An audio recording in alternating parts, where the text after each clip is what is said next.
হরে কৃষ্ণ। ভালো আছো? তোমরা ভালো আছো?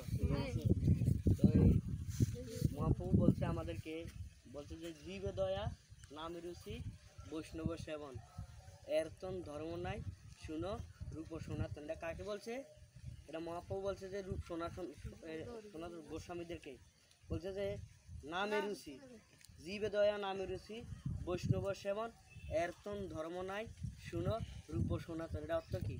যে আমরা যেন আমাদের কখন নামের উপরে রুচি আসবে, হরিনামের উপরে রুচি কখন আসবে? যখন আমরা এই জীবের উপরে দয়া দেখাবো। যে কোনো জীব, কোনো আমাদের দ্বারা কোনো জীব যেন, কোনো প্রাণী যেন হত্যা যেন না হয়, কোনো ধরনের কোনো গাছপালা, বিভিন্ন ধরনের কীট পতঙ্গ এগুলো যেন হত্যা যেন আমরা বিনা কাজে যেন হত্যা যেন না করে। যেমন আমরা একটা গাছ ভগবানের জন্য ব্যবহার করতে পারি, যেমন ভগবানের রান্নার জন্য। এখন আমরা যদি একটা জীব হত্যা করে যদি খাই, তাহলে এটাকে দয়া হইলো না।